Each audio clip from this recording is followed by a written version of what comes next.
Salam jumpa dengan saya Admin A di channel Darah Biru Raja-Raja. Di video kali ini akan dibahas silsilah dan biografi Muhammad Yusuf Kalla. Muhammad Yusuf Kalla, biasa dipanggil Yusuf Kalla atau JK, dikenal sebagai salah satu pengusaha sukses di Indonesia. Di Sulawesi Selatan, nama Yusuf Kalla sangat terkenal sebagai salah satu tokoh penting di sana. Yusuf Kalla dikenal sebagai saudagar, politikus, serta ia juga pernah menjabat sebagai wakil presiden pada masa pemerintahan Susilo Bambang Yudhoyono dan juga wakil presiden pada masa pemerintahan Joko Widodo. Selain pernah menjadi ketua umum DPP Partai Golkar, Yusuf Kalla atau Pak JK panggilannya dikenal sebagai sosok yang lugas berbicara, terus terang dan cepat, serta berani mengambil keputusan. Slogannya lebih cepat lebih baik terasa menyentak di tengah gaya kepemimpinan yang dinilai penuh keraguan dan terlalu hati-hati. Muhammad Yusuf Kalla lahir di Watampone, Kabupaten Bone, Sulawesi Selatan, tanggal 15 Mei 1942 dari pasangan Haji Kalla dan Atirah. Yusuf Kalla adalah anak kedua dari 12 bersaudara. Saat ia masih kecil, ia sering dipanggil dengan panggilan Ucu. Silsilah dari garis ayah. Muhammad Yusuf Kalla adalah putra dari Haji Kalla. Haji Kalla dikenal sebagai pengusaha keturunan Bugis yang memiliki bendera usaha Kalla Group. Kalla lahir tahun 1920 di Kampung Dipa, Kabupaten Bone, Sulawesi Selatan. Sejak umur 3 tahun, dia sudah hidup meyatim karena ayahnya meninggal dunia. Keadaan itu membuatnya tumbuh sebagai laki-laki mandiri dan berjiwa usaha. Motivasi untuk menggantikan peran ayah bergejolak di dalam jiwanya. Kemandirian dan jiwa usaha Kalla dibuktikan dengan ikut-ikutan berdagang bersama temannya. Karena rajin dan ulet, dia pun memperoleh hasilnya pada usia 15 tahun dengan memiliki kios sendiri di Pasar Baju di Watampone, ibu kota Kabupaten Bone. Sebagai pedagang, Kalla sangat hemat dan rajin menabung. Uang hasil berdagang ditabungnya sedikit demi sedikit. Hingga pada tahun 1936, dia bersama rombongan keluarganya menunaikan ibadah haji ke Mekah menggunakan kapal penumpang milik pemerintah Belanda. Sepulang dari Tanah Suci, Kalla memperbaiki tampilan kiosnya dan mengembangkan usaha dagangnya. Dia juga akrab dipanggil Haji Kalla oleh teman-temannya. Panggilan itu pun melekat pada namanya dan menjadi identitas dirinya.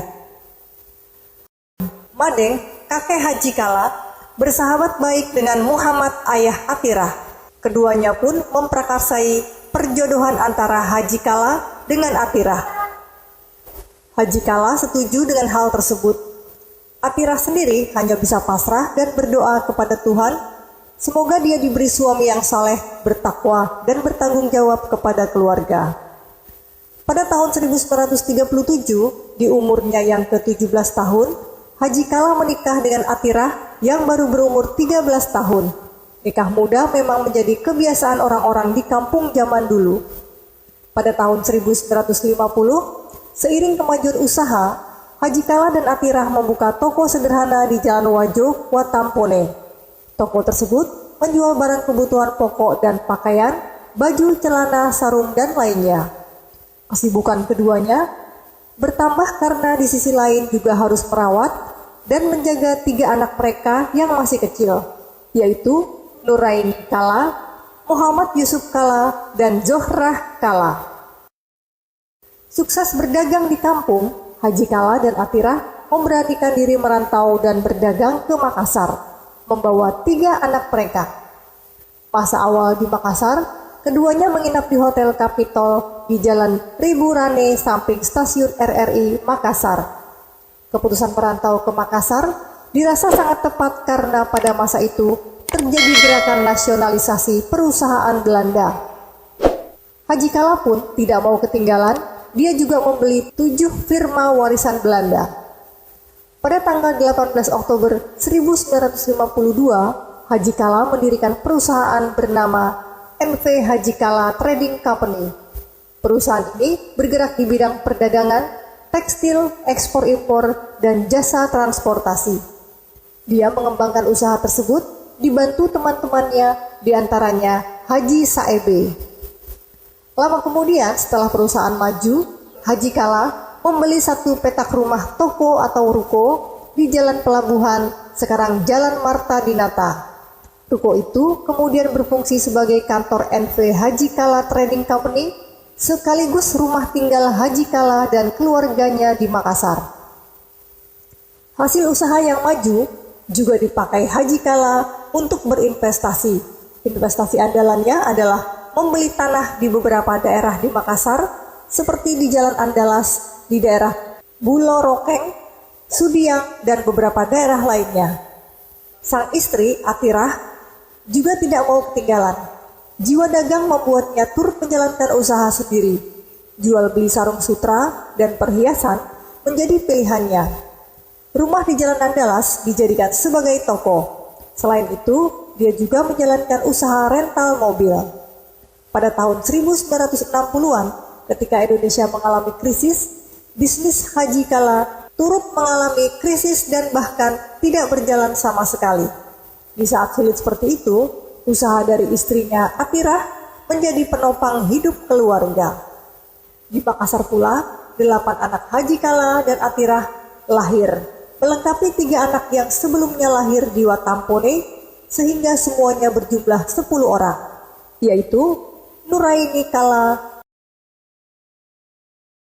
Muhammad Yusuf Kala, Zohrah Kala, Salman Kala, Ahmad Kala,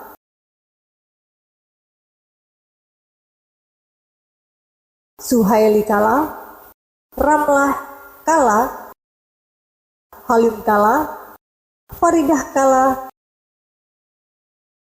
dan Fatimah Kala. Di Makassar, ayahnya memasukkan Yusuf Kala di SMP Islam Datu Museng. Tamat dari sana, ia melanjutkan pendidikannya di SMA 3 Makassar. Sejak jadi siswa, Yusuf Kala sudah aktif di Organisasi Pelajar Islam Indonesia atau PII. Setelah pendidikan sekolahnya selesai, Yusuf Kala memilih kuliah di Universitas Hasanuddin di Fakultas Ekonomi. Semasa kuliah, Yusuf Kala sangat aktif dalam organisasi kemahasiswaan. Misalnya, dalam Organisasi Himpunan Mahasiswa Islam atau HMI Cabang Makassar sebagai ketuanya pada tahun 1965 sampai 1966. Dan ia juga menjadi Ketua Dewan Mahasiswa Universitas Hasanuddin atau UNHAS tahun 1965 sampai 1966 dan menjadi Ketua Presidium Kesatuan Aksi Mahasiswa Indonesia tahun 1967 hingga 1969.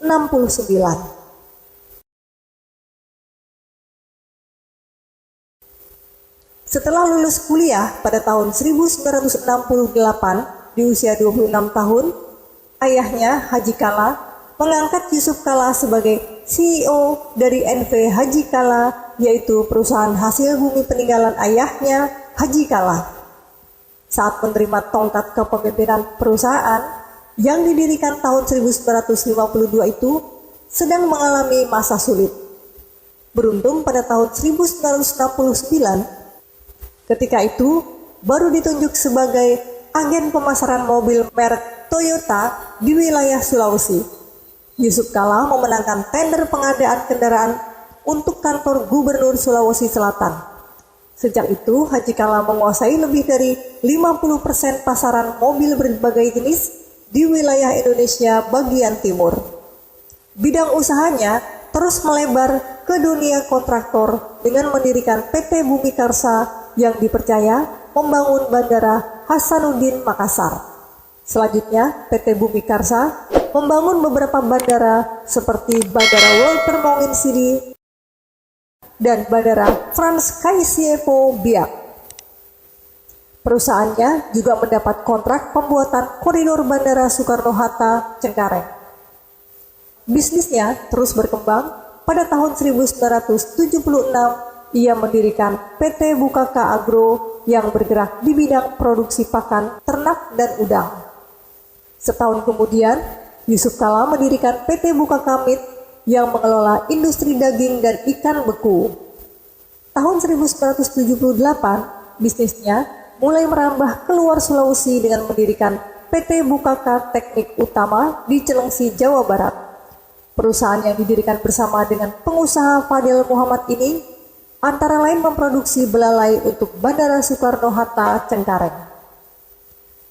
Tahun 1990-an, bisnis keluarga Kala mempunyai PT Bumi Sarana Utama yang menjadi agen aspal curah.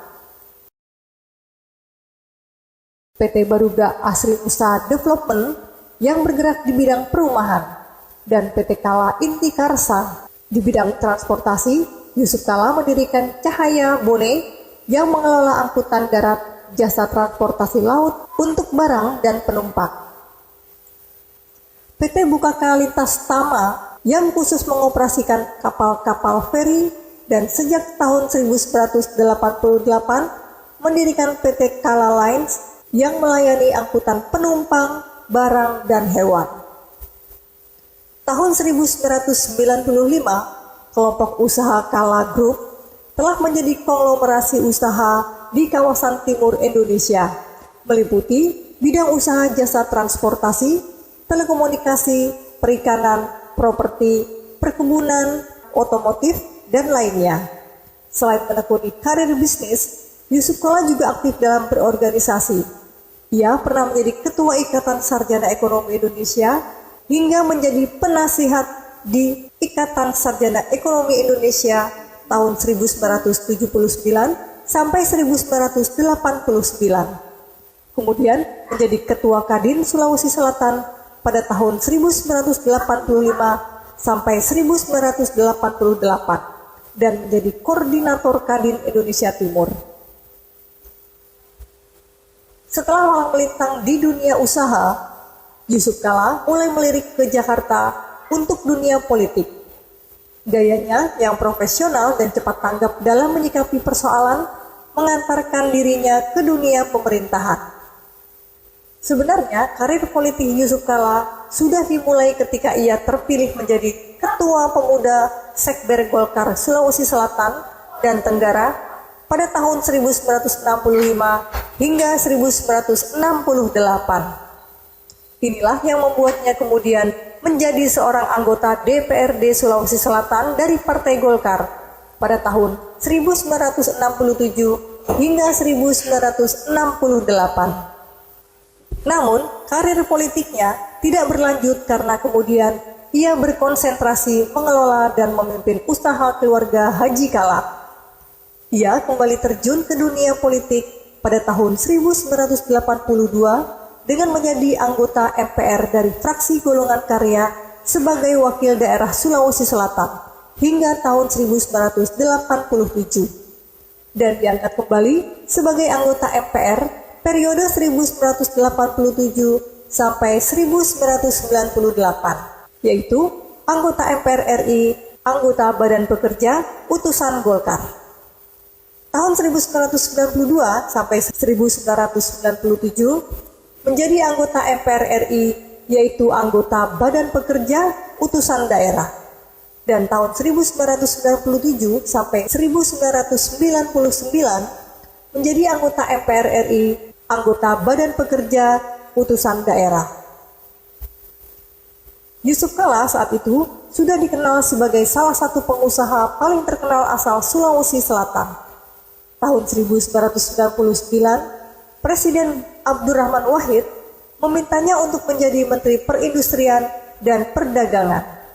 Ketika terjadi pergantian kepemimpinan pada tahun 2001 melalui sidang istimewa MPR, Presiden Abdurrahman Wahid digantikan oleh Presiden Megawati Soekarno Putri dan Yusuf Kala kembali masuk dalam jajaran kabinet sebagai Menteri Koordinator Kesejahteraan Rakyat tahun 2001 sampai 2004. Yusuf Kala kemudian mengundurkan diri sebagai menteri karena berencana maju sebagai calon wakil presiden mendampingi calon presiden Susilo Bambang Yudhoyono.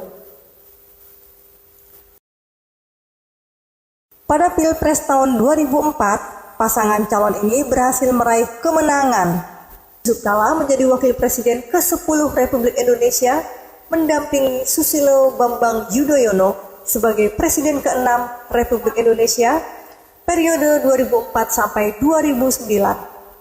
Di periode yang sama itu pula, ia terpilih sebagai Ketua Umum Partai Golkar, menggantikan Akbar Tanjung sejak Desember tahun 2004 hingga 9 Oktober tahun 2009.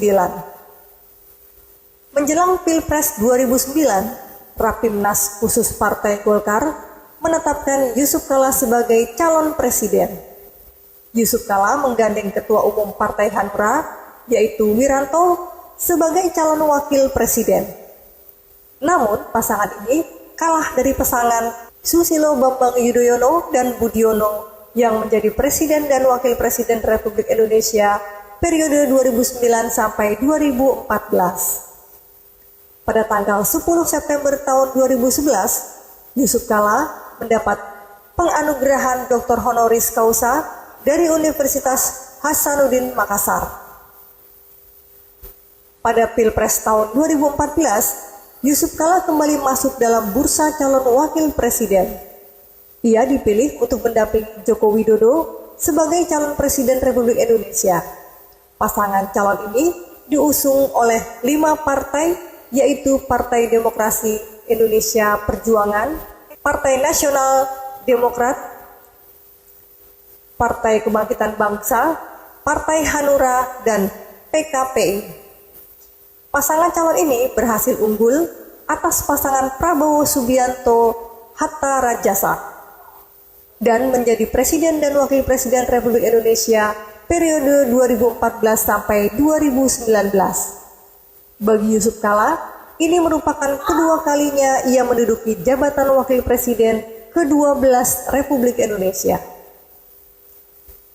Di luar pemerintahan, aktivitas Yusuf Kala di bidang sosial antara lain melalui Munas Palang Merah Indonesia ke-19, ia terpilih menjadi Ketua Umum PMI periode 2009 sampai 2014. Ia juga terpilih sebagai Ketua Umum Pengurus Pusat Dewan Masjid Indonesia periode 2012 sampai 2017 hasil Muktamar ke-6 DMI di Jakarta.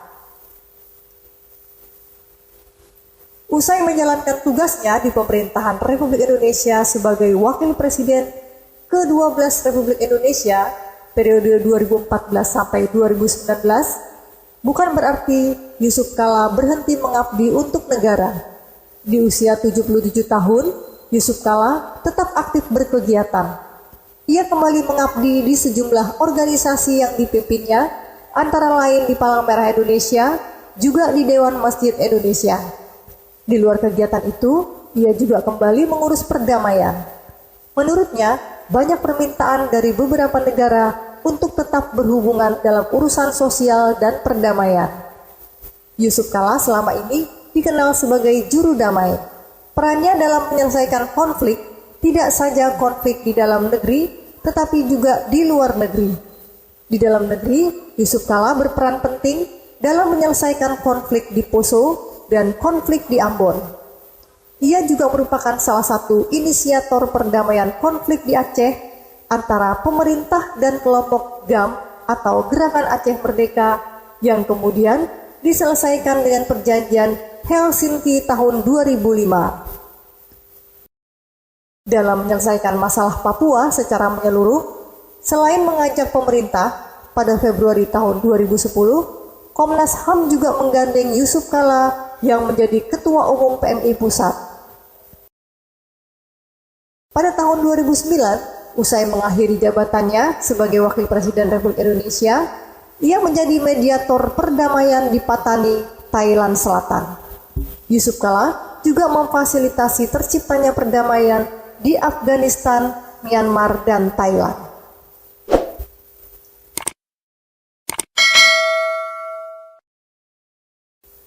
Yusuf Kala menikah dengan Mufidah pada tanggal 27 Agustus 1967. Keduanya bertemu semasa sekolah di SMA Negeri 3 Makassar.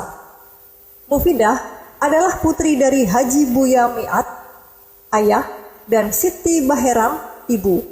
Pasangan perantau Minang asal Lintau Buo, Tanah Datar, Sumatera Barat. Mufidah Yusuf Kala lahir dengan nama Mufidah Miat Stad pada 12 Februari tahun 1943. Dari pernikahannya ini, mereka dikaruniai 5 orang anak, yaitu Muklisah Yusuf, biasa dipanggil Lisa.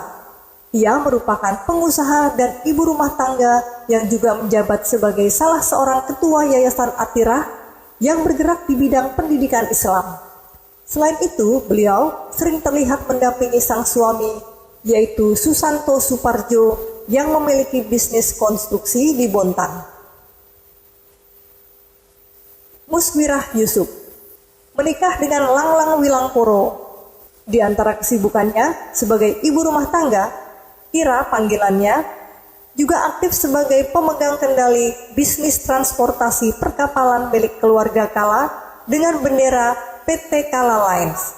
Sementara suaminya bekerja sebagai salah seorang direktur untuk perusahaan pengelola pesawat pribadi Yusuf Kala. Imelda Yusuf. Imelda Yusuf terlihat paling tertutup. Sehari-hari, Elda tinggal di Makassar dan sibuk mengurus NV Haji Kala, sebuah perusahaan yang dirintis oleh kakeknya, Haji Kala. Imelda menikah dengan Jumadi Anwar, juga bekerja di Makassar mengurusi bisnis keluarga Kala di bidang telekomunikasi jaringan, yaitu PT Bukaka Siaktel. Solihin Yusuf lahir tanggal 27 Juni 1976. Solihin merupakan lulusan dari jurusan Bisnis Internasional di Universitas Amerika Serikat. Sebagai anak lelaki satu-satunya, ia pun disiapkan sebagai pemimpin dari Grup Haji Kala atau GHK yang memiliki lebih dari 10 perusahaan yang bergerak di berbagai bidang usaha. Solihin Yusuf, seorang profesional dan pengusaha Indonesia, ia menjabat sebagai Presiden Direktur Kala Group, sebuah kelompok usaha besar atau konglomerasi milik keluarga Kala. Solihin menikah dengan seorang perempuan bernama Pinta Bestari. Khairani Yusuf, yang akrab disapa Ade, lahir tanggal 16 Oktober 1980. Ia adalah seorang pengusaha dan aktivis kesehatan Indonesia. Pada Desember tahun 2014, ia didaulat sebagai Duta Katarak Indonesia. Khairani menamatkan pendidikan menengah atas di SMA Negeri 1 Ujung Pandang, kemudian melanjutkan pendidikan tinggi bidang desain media di Academy of Art University, San Francisco, Amerika Serikat. Sepanjang tahun 2000 hingga tahun 2004, ia kemudian mendapatkan gelar Bachelor of Fine Art in New Media. Putri bungsu dari 5 bersaudara ini juga aktif mengurus rumah sehat Kemang Medical Care atau KMC, yang pendiriannya turut ia bidani bersama sang ibu Mufidah Kala. Ia menjabat sebagai Direktur Komersial pada rumah sehat yang berlokasi di Kemang, Jakarta Selatan. Khairani Yusuf menikah pada tanggal 24 Agustus tahun 2013 dengan Marah Laut Khairin Nur, putra dari Arifin Senur dan Jajang Pamuncak, yang dikenal sebagai pasangan sineas terkemuka Indonesia. Dari kelima anaknya ini, Yusuf Kala dan Mufidah dikaruniai lebih dari 15 orang cucu. Demikianlah silsilah dan biografi Muhammad Yusuf Kala, Wakil Presiden ke-10 dan 12 Republik Indonesia yang dapat disampaikan. Semoga bisa menambah wawasan sejarah bagi yang menonton video ini. Sampai jumpa lagi di video berikutnya. Terima kasih.